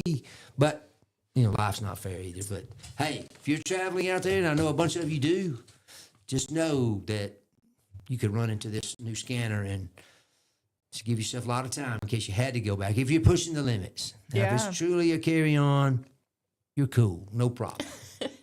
I got these in this little suitcase. It's probably like 1 foot by 1 foot. Like this little orange square. It's so cute. I thought that's what the carry-on was, but I think that would be more of a personal item. I have a bag that is pretty big. It's almost the one I almost always traveled with, and it could go as a travel bag, probably, or carry-on bag. I mean, but I would check it anyway. It's like, just take it. I don't want to fool with it. I'll pick it up at the airport. Only one time did someone, quote, lose my bag. Yeah. Out in Sacramento, California, and I remember they said, "Well, we'll get it to you. It'll be in tomorrow." Somehow it went to some other city, and I didn't get it the next day though. So for 2 days I wore the same clothes. Oh no. And but they did finally bring it to my hotel, although it was on the day before I left, so it was kind of like Pointless. thanks for nothing. But they did get it to me, and they said they knew where it was all along. I'm like, well, you didn't know it wasn't on the plane. Yeah. When I landed, it wasn't there. But Sacramento has this cool thing in their baggage claim area, and they have this like what would you call it? Not a statue, but an art piece. Someone has done this piece with all this old luggage. Mm-hmm. And Taylor, I'm telling you, it is from the ground to the ceiling. I know it's 20 feet tall. If it's an inch. Yeah. And it's and I took a picture of it once and sent it to my wife and daughter and says, "Man, Sacramento has the biggest unclaimed baggage area I've ever seen." And they didn't know any better. They're the Hicks from Jemison. Just kidding. Love y'all. But that was so funny because I got a little joke on them because it was a piece of art. It was pretty cool, funny. That is all this different. I mean, every kind of bag, every color. There's one, and I want to say it's the Orlando airport, and it's I guess it'd be classified as like a statue art piece, and it looks like a traveler sleeping with his luggage beside him, and it looks like a real man. Like, oh yeah, is it made from luggage though? Is that what you're saying? It's not made from luggage. Oh, okay, it's just a like statue type art this piece. is all made from luggage. I mean, I don't know, old But luggage. this looks I like guess. an actual traveler, like somebody sat there and fell asleep. It's the craziest thing. Have you ever? No, you. How could you sleep in an airport if you've never flown? I've never flown. I have spent the night in a couple of different airports. Really? Because flights just get canceled. I Nothing you can do. Did you talk to the man whose worst travel story was about Jamaica Friday night? I don't think so. He was telling me. Well, we were set up at the the event in Jemison. Yeah, I didn't see his comment whenever he left it on the Cash Grab post about the worst travel experience.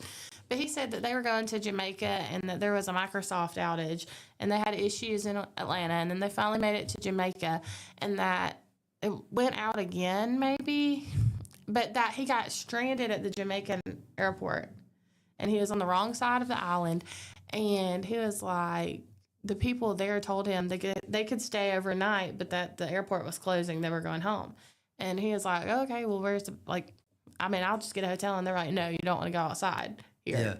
Yeah. And so he was like, okay, well, I guess I'll just stay here. Like, where's the bathroom? And they were like, it's outside. So he said he was stranded in this airport all night long. And then finally they come in to open up the airport again. I was like, that's awful.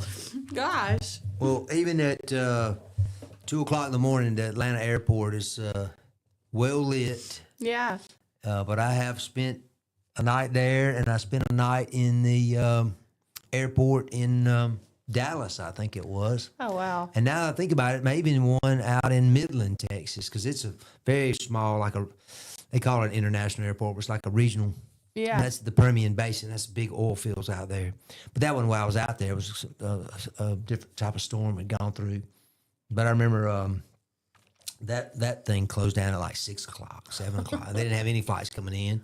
So why stay open? Yeah. But they didn't close anything. You still had access to the restrooms, and they had vending machines, that you could buy stuff. But I remember thinking, do I want to? Because the flight got to be pretty late, and the flight was leaving. The next flight was like 6 a.m. that morning. I'm like, I'm not going to a hotel. And then getting up at 4 and coming back here, it's like I did. I managed to prop myself up, in a corner or something where I could get some rest. Yeah. But that has happened, man. And they that just happens. let you stay there? Yeah. Oh yeah. That's crazy. It was a lot of people in there. It wasn't just me. Huh. I mean, I think if it had probably been just me, they probably wouldn't have let us stay. And they have security guards there all the time. Okay. The airport's closed, but they still have security. Yeah. You have to protect what might happen later. Yeah. So, anyway, the travel, TSA, big change in the bags. So check your bag. Check it and be on the lookout. All right, 7:35. Yep. Tell them about the break. Huh? Tell them about the break. We're going to go to break. I'm just kidding. I'm kidding. It is Tuesday, June the 7th, and we're going to go to break. Hear a word from our sponsors. When we come back, we are going to start wrapping it up because we're going to be done in about 25 minutes. So y'all go get your cup of coffee and come back. We'll be right back.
There's a pride that comes from employing over 6,000 people in America. Welding, fabricating, assembling with local and global parts. Delivering a machine just right for you. Japanese engineering meets American ingenuity that builds on our 50-year legacy of quality, reliability, and durability that makes us the #1 selling compact tractor in the U.S. These aren't just machines. This is a way of life. And that's why Kubota is investing hundreds of millions right here at home. Because we won't settle on what was good enough yesterday. We're innovating with inspiration from the hard-working men and women that proudly sit on our equipment every day. So you can be sure that every one of us have you in mind when a machine or implement comes down that line. We know how hard you work. We'll do the same. This is Kubota.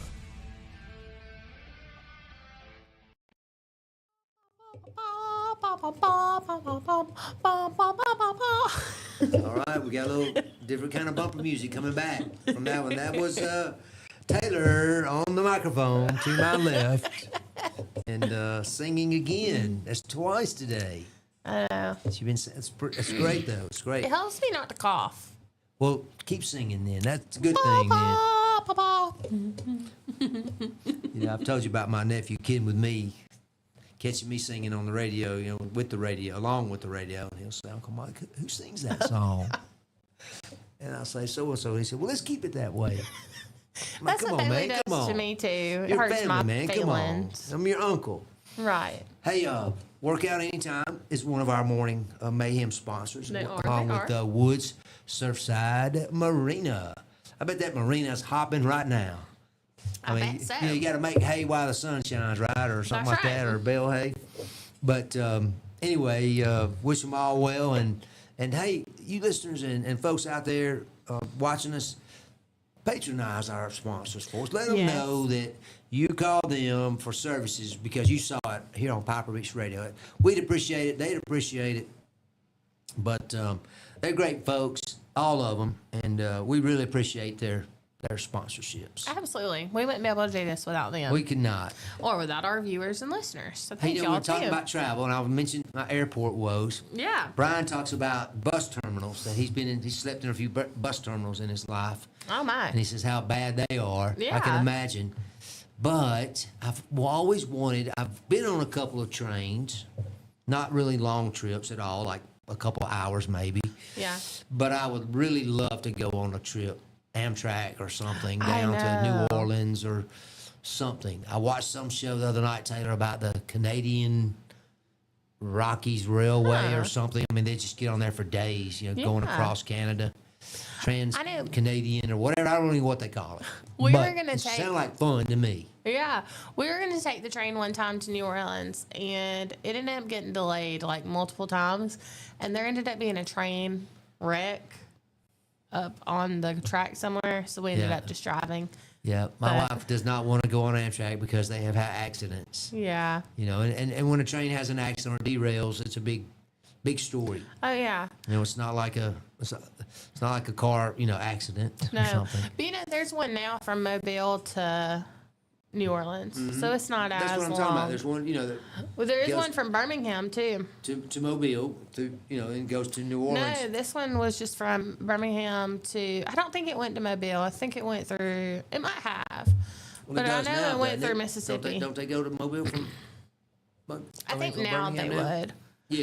but at the time the Mobile one was closed. Well, a few years ago, there was a bad wreck. And people got killed. Yeah. In the bayous, if you will, of Mobile and Baldwin County. You know, down in the swamp down there, the swamp part of Alabama. Yeah, But boy, when that happened, it was like no more thoughts of going on an Amtrak. I'd Yeah. love to go up just East Coast, all that. You know. I know. You know, I don't know. I want to say it's in the Carolinas that they have a wine tour you could do. I know there's one in California too. Well, got Right. on a train in Colorado Springs at Pikes Peak. Mm-hmm. They have a cog train, they call it. Oh, That there's gears, it's basically gears, so that you don't lose traction. Going up 14,000 feet. yeah. But we got to go, but we didn't make it all the way to the top because they had a freak snowstorm in like early May. Aw. out there in Colorado Springs, and but it was really cool getting up there because we had been out there a few years earlier, the family, on that same trip where we drove through New Mexico and Arizona. I was talking about it last hour, that same trip, but we. I had a business trip out there and had my team out there with our yearly meeting, and we went up that side of that mountain. That's but cool. it had snowed, and we made it to about 12,000 feet, which is really cool because you don't see the train track from the road that you drive up, the side of the mountain. Which I've told that story about my wife, scared to death. Because she's on the side of the mountain, on the outside. She'd be the first to go. That's the way she said it. She said, if we go over that edge, she says, I'm the first to go. So, anyway, she didn't want to do that either. But I would love to get on that train and let somebody else drive and enjoy the scenery. Yeah. I mean, when my wife drives and we go anywhere and she's driving, I actually get to look around and see what stuff I've never seen that. Oh boy, look at that. That's cool. You see Bailey things. doesn't let me drive, but I also see stuff when I do drive. Yeah, I know. Well, you do, but you have to be, I'm like, more focused on the road. At least you should be. I'm like, wow, did you see that? Yeah. What was that? What was that? I hit. But anyway. You had a Dear Annie for us. I do. I've got a Dear Annie and This a is Dear a controversial Eric. one. Yeah, this one is a little bit controversial. It says, Dear Annie, my neighbor publicly shames me for missing church. Oh, no. Mm-hmm. Dear Annie, my wife and I are members of a local church, though I will admit we are not exactly front pew regulars. I like to sit up near the front so I can hear better, even though we got, stuff all around me. I can hear better. Yeah. We go about once a month, sometimes more during holidays or when life is calmer. Our faith matters to us, but we practice it quietly and privately. One of our neighbors and her husband also belong to the same church. They are much more involved. He does readings and she sings in the choir. I respect that and I admire people who give so much of their time. The problem is that this neighbor seems to have appointed herself the church attendance monitor.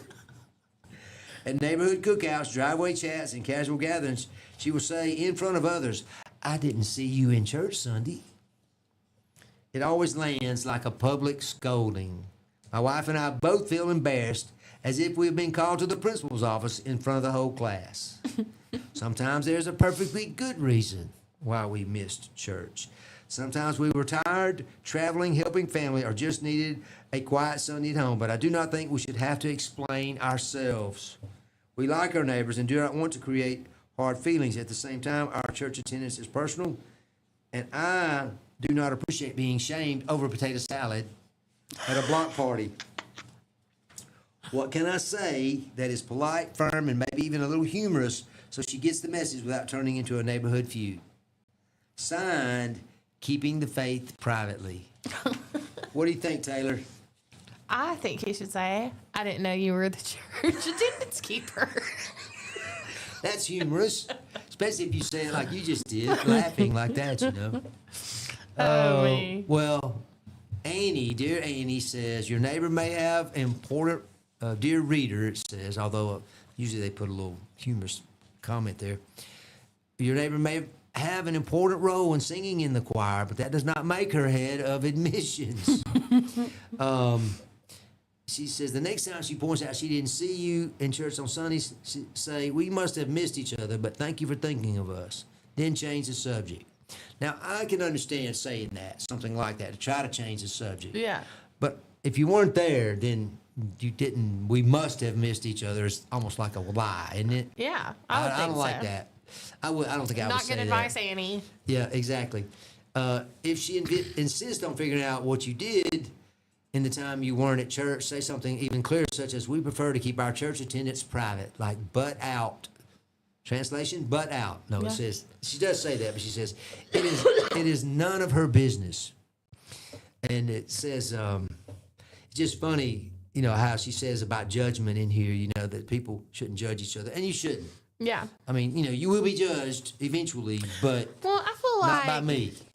if she was coming, or he, her, whoever, was coming from a good place, they wouldn't call you out in front of everybody. Oh, I agree. You know, you would have more diplomacy than that, wouldn't you think? Yeah. I mean, I know we need to be bold and preaching the gospel. Don't get me wrong. I'm not saying that, but you know, that doesn't mean you publicly shame someone. Yeah. I mean, that would be unacceptable too. So that's a kind of a tough situation. My answer to her is don't miss church. Just go. Make yourself go hear that good news. You know, don't let however, you know, I know you're tired, you've traveled, you've done this, you've done that, but you'd be surprised, or you might not be surprised, how great you will feel if you go hear the good word.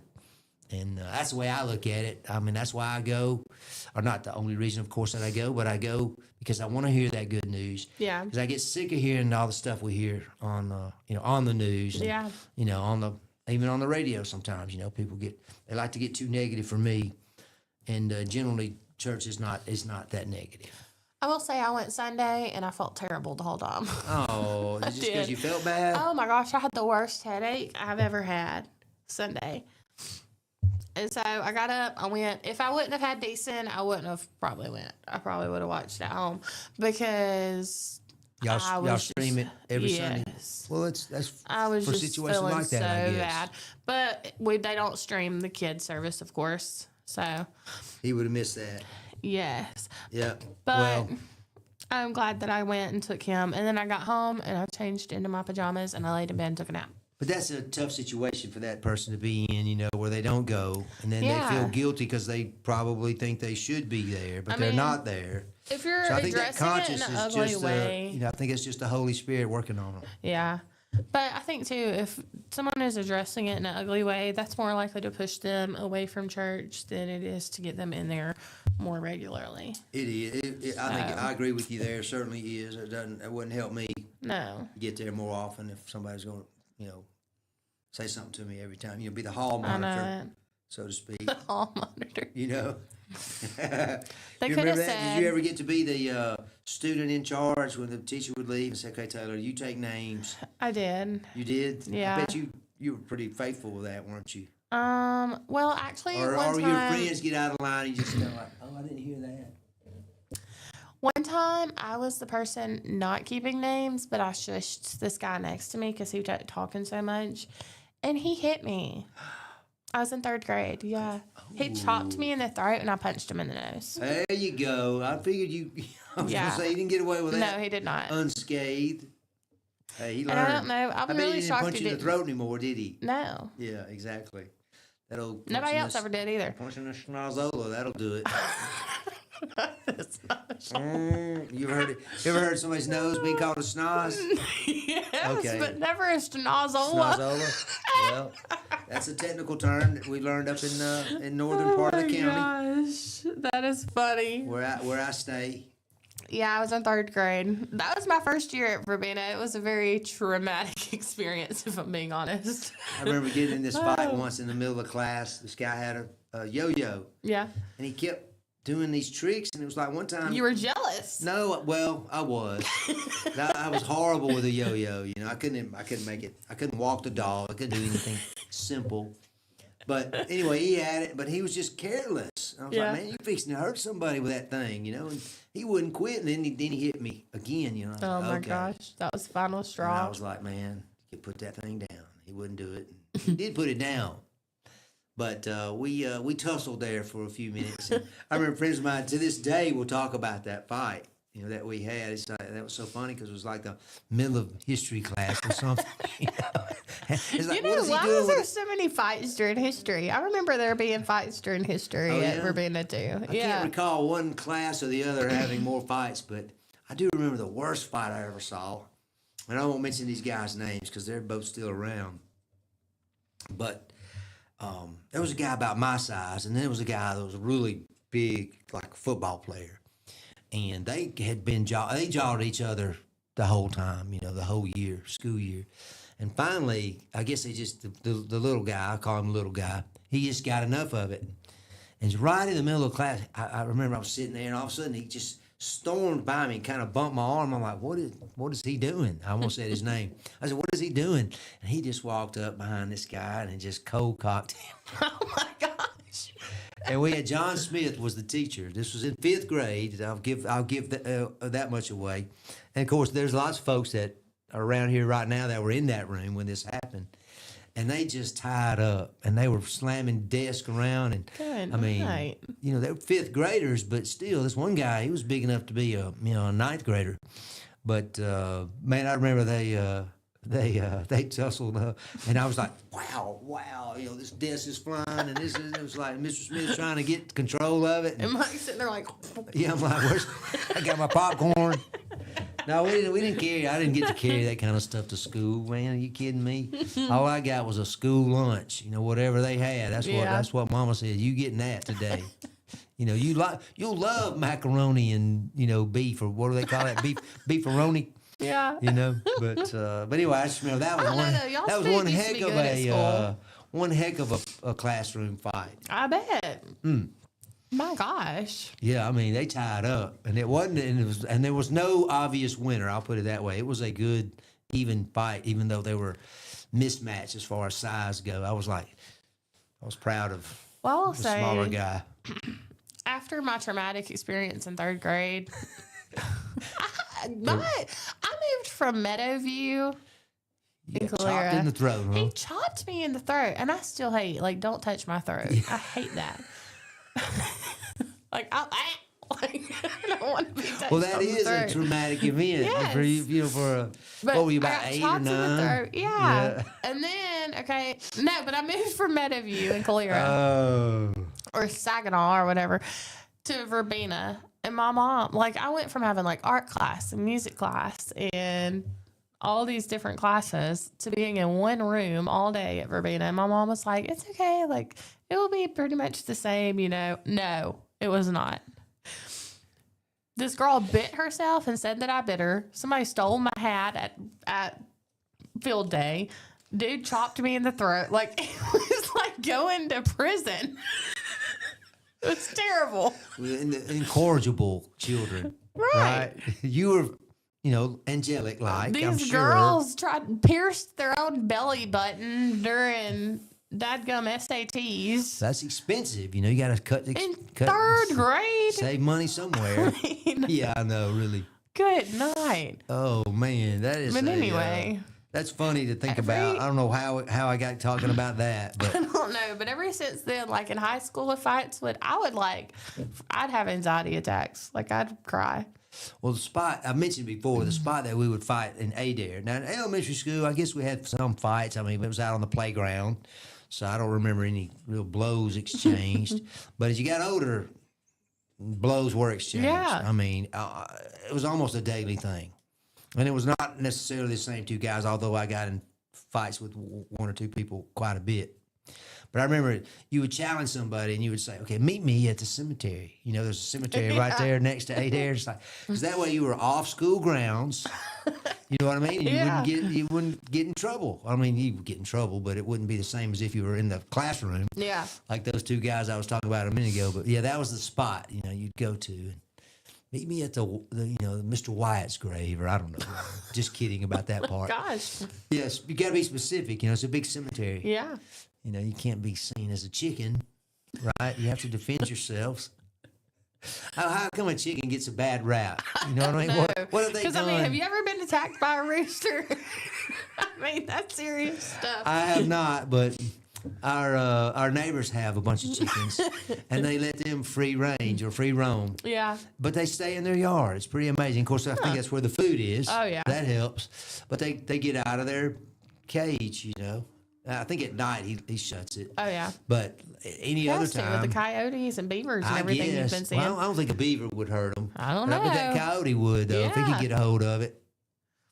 Foxes, we have all kind of Owls. stuff. Owls, that's right. Yeah. You're right. Yep. I saw a huge owl a couple nights ago. Did I tell you about that hawk that I saw out here? Yeah, you did. Oh, my gosh. It was ridiculous how big that thing was. You ever seen them in action, where they go down and they actually That's grab what it was something? doing. Oh, it was Yeah, it was attacking. grabbing a squirrel. Okay. Oh, The squirrel was so big too, though. It looked like a kitten, not like a little kitten, like a juvenile cat, like a teenage cat. Oh, we had a cat that we think got got attacked and Yeah. killed by an owl. But we don't know that. But what we do know is that our house is like 1,000 feet from my mother-in-law's, my wife's mom, and somehow our little kitten, who barely could figure out where the milk bowl was, ended up in her yard, dead. Oh. And you're like, what could have gotten it? Yeah. Anything could have gotten it, but it was, Probably an owl or a hawk. you didn't notice anything, no specific damage to it, but Yeah. it was gone. Poor thing. That was like, welcome to, the woods. Yeah. That was right. That wasn't long after we moved there. Yep. But anyway, they get them, and there's stuff out there. Just be careful. Oh, yeah. Well, Chrissy notified us not too long ago that all the sirens we've been hearing was a wreck on the 204 mile marker going northbound. Going northbound and On 65. vehicle fire, I believe, Yeah. is what we've It heard. looked like it was an 18-wheeler in the video or the picture that I saw that James Band shared. So be safe out there. Well, our first responders, it was probably 4, 5, 6 cars went by. Yeah. Or Multiple vehicles. times. Vehicles, yeah. Yeah. Well, that's what I'm saying. All told, about 4 or 5 of them, different vehicles went by there for a while. You might have heard it over the air. Yeah. But we're closing down. It's I know, it is 7:59. 7:59. Yep. So we're Yep. going to wrap it up. We hope y'all have a wonderful Tuesday. Be safe. It is July the 7th, and maybe rain in the afternoon, but not too much. Not too Only much. 5 to 10%. So we will see y'all bright and early in the morning. We'll be back at 6 a.m. Piper Beach Radio, Morning Mayhem. You've been watching Taylor and Mike.